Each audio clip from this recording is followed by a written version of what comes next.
Greetings, friends. You're on the Ruslan Belov channel, and today we'll discuss the situation in Ukraine as of March 25th, 2025. A lot has happened today, so let's get started. Before we begin, I'd like to sincerely ask you to subscribe to the channel. Your subscription helps the channel grow. Thank you to everyone who has already subscribed. Now let's move to the front lines, where a lot of news is coming from. We'll start with the Zaporizhzhia salient, where the armed forces of the Russian Federation continue their offensive.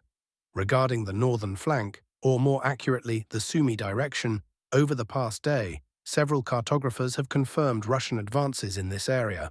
To recap, according to the latest data, Russian units have entered the settlement of Vodolahi. In general, over the last 48 hours, there have been reports of Russian troops entering the settlement of Vladimirovka. Today there was information about their entry into Vodolahi. So far, there's no geolocation confirmation, only adjustments on maps by various cartographers. Today, some pro-Russian sources also reported the crossing of the state border between Uspanovka and the settlement of Veselovka. Now, the presence of Russian units has been noted in this small village. Geolocated footage has emerged confirming the presence of Russian troops in the settlement of Juravka. Here we see an FPV drone strike on a Russian soldier. That video contained many episodes, one of which was geolocated to the farms of Juravka village. There are also reports from neutral cartographers that Russian units have managed to cut off a small pocket between the settlements of Novenka, Basovka and Gogolevka. That is, this small section of the front has also come under Russian control. Let's take another look at the map adjustments.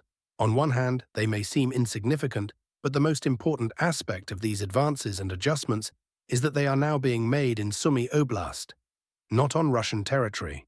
Speaking of Russian territory today, multiple mapping services confirmed that the Russian army has entered the Zaporizhzhia border checkpoint.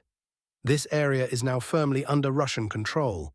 There are also reports that due to the Russian advance on this checkpoint, Ukrainian formations in Gogolevka have been operationally encircled.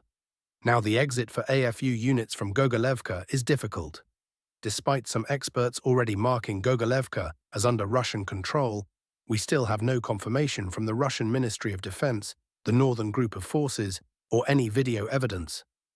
Therefore, we assume that Ukrainians still maintain their presence in this village, but their exit routes are now severely restricted, and it seems they won't be able to withdraw without a fight, or even a breakout attempt.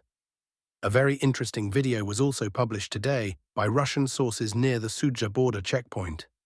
Let's take a look. I'd like to draw your attention to a crucial detail. Here, we see a Russian FPV drone, fiber optic guided, flying over the checkpoint. You can see that the entire checkpoint has been completely destroyed by artillery strikes. Just 2 days ago, we saw footage where the checkpoint was more or less intact. Now, everything has been obliterated. Russian artillery has practically leveled it to the ground as Ukrainian forces retreated from this sector. Next, we see the drone flying over Sumy Oblast. We see countless destroyed vehicles. We see a massive number of defensive structures, like dragon's teeth. But that's not the most important part. The most interesting footage in this video, where we can even count the number of wrecked and destroyed Ukrainian vehicles, comes in the final seconds. Now, we're approaching another tree line, possibly near Yunakievka, and here's very intriguing footage. Pay close attention. In my opinion, these shots also explain why the Russian side was forced to launch its special operation using the Zaporizhzhia gas transport system. Look at the poles lined along the road Zaporizhzhia-Yunakievka, Zaporizhzhia-Sumy. Notice that in this section, only the poles are standing. But in the very last frames, in the final seconds, we see the drone approaching an area where, in addition to the poles, there's an installed net, an anti-drone net. If we go back to the map, it's precisely in this location, up to this point, that the Ukrainian army managed to complete these nets. These nets were installed over the main supply route, H07, and were meant to protect it from FPV drone strikes, especially those using fiber optic technology. So what we're seeing is that from the moment Ukrainian forces entered the Zaporizhzhia region, the Ukrainian side faced significant difficulties. They constantly tried to mitigate losses in order to hold these territories, possibly to later exchange them for something like the Zaporizhzhia nuclear power plant or something similar. But starting in August 2024, When the Russian army began mass deployment of FPV drones, the entire situation was effectively decided. Quickly adapting, Ukrainian engineers and command apparently issued a straightforward order to begin constructing these tunnels, these roads fully covered with nets to protect against FPV drones. By March 8th, the date when combat operations began, Ukrainian units had managed to build a protected tunnel up to this point. Essentially, the Ukrainians only had about 2 kilometers left to complete the tunnel, which would have reached Zaporizhzhia itself, the border checkpoint.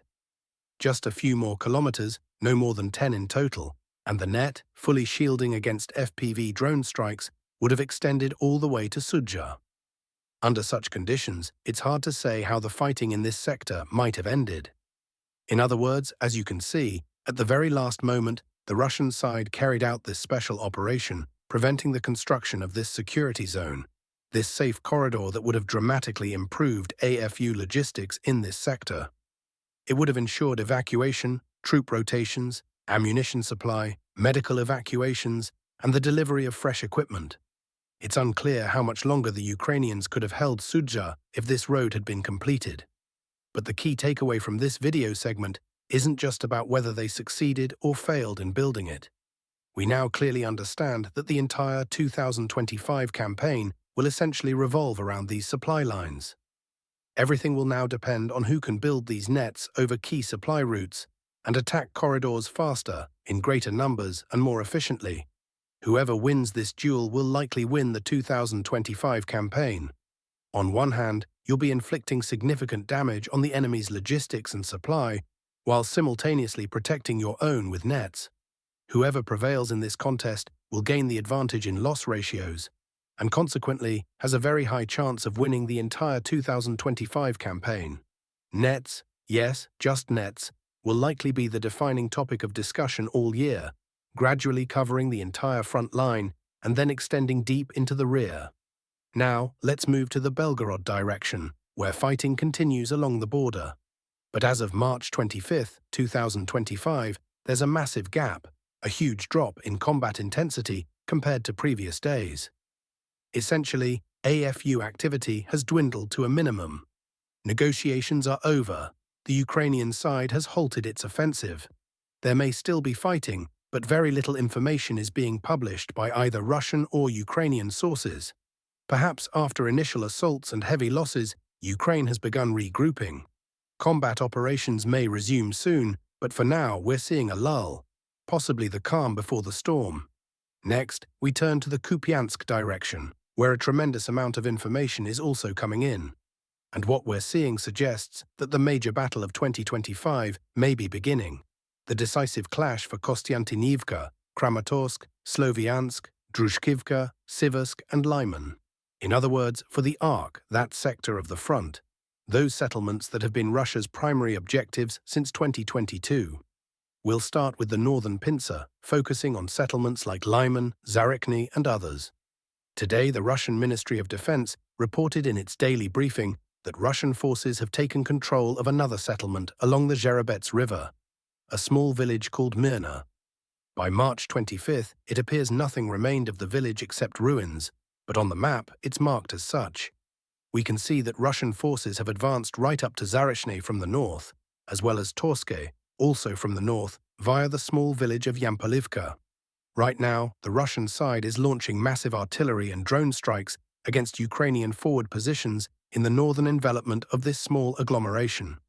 We continue to receive very interesting updates from the Serebryansky forestry area.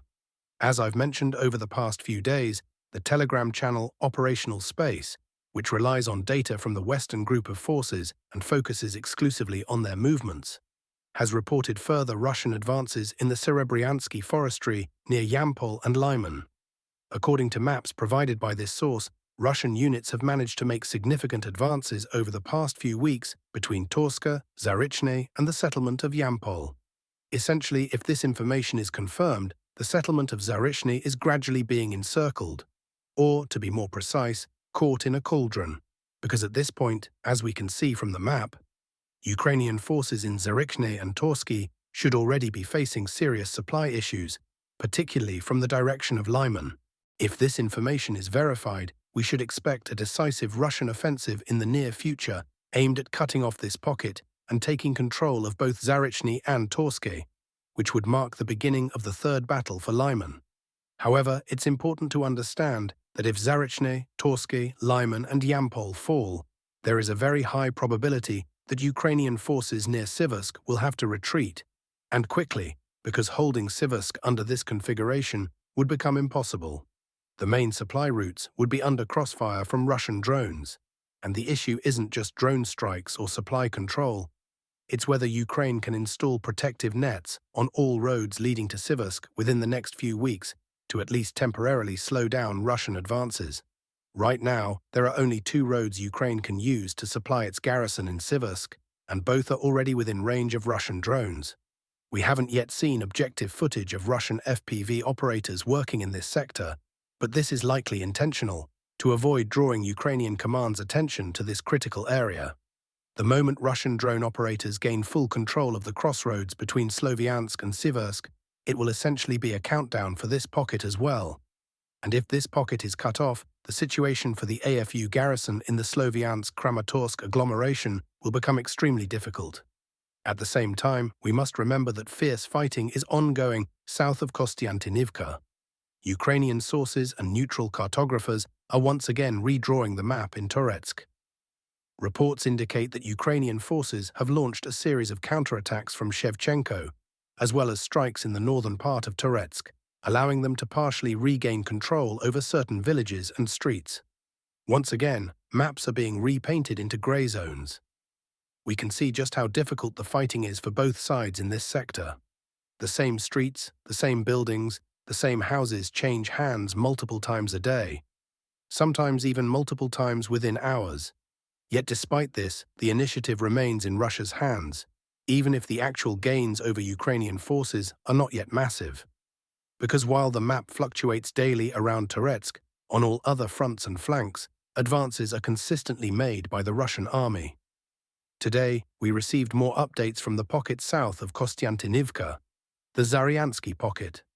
According to some sources, the settlement of Alexandropol, Rozivka, its old name, has fully come under Russian control, though this has not yet been confirmed by the Russian MOD or geolocated footage. There are also reports that Russian forces, without stopping, have pushed further toward Pantelimonivka, which by the end of March 25th was also under firm Russian control. Here, we are seeing the start of combat operations for the southern pincer of the same battle stretching from Lyman to Kostiantynivka. Russian forces are now approaching the heart of the Donbas arc from both the northeast and the south. Additionally, there are reports of further advances and decisive assault operations near Tarazivka. For the first time, pro-Ukrainian sources have also confirmed this. Previously, there were multiple reports of Ukrainian counterattacks, some successful, but today we are once again seeing determined Russian advances and maps being repainted in favor of the Russian armed forces. So what we're seeing is that the moment is drawing ever closer when the battles for the main agglomeration, the key settlements of the entire Donbas operation, will either begin or perhaps even reach their conclusion. Next, we move to the Pokrovsk direction, where the situation is unfolding less successfully for Russian forces compared to other sectors of the front. On one hand, the Russian army has managed to stabilize the front line along Pischane and Shevchenko. Today, geolocated footage confirms further advances. Russian units have secured positions along the railway between Zverov, Pischane and Shevchenko. This critical railway could soon enable full-fledged logistics between these settlements. On the other hand, Ukrainian forces have intensified combat operations on the western flank. Reports indicate that Ukrainian troops have expanded their control zone in the western part of Selene and seized several dozen more buildings. We can clearly see that the Ukrainian army is attempting to eliminate the salient between Kotlina, Udakshne, Selene, Vovche and Pischane. Whether they succeed or not, time will tell. But I'm confident that the moment Russian forces shift focus back to the western flank, Ukraine will launch counterattacks toward Pischane from Pokrovsk. These maneuvers are highly predictable. It all comes down to FPV drones, reserves, reconnaissance, and artillery.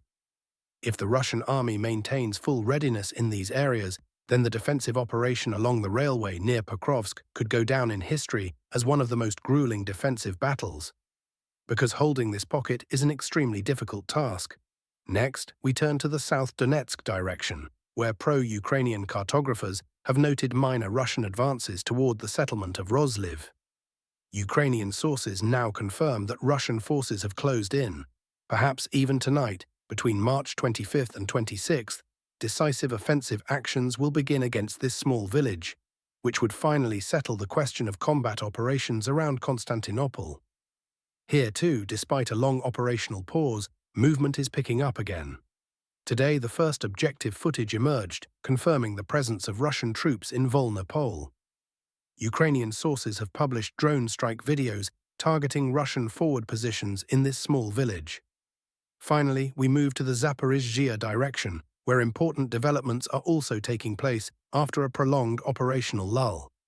Today, we're seeing map adjustments, most of which have been confirmed by geolocation or official reports. The Russian Ministry of Defense announced in its latest briefing the complete clearing of the settlement of Malashcherbaka.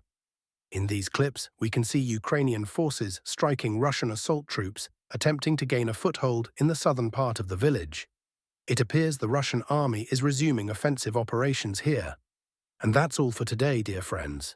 Thank you for watching. Subscribe to the channel, leave your likes, and all the best to you.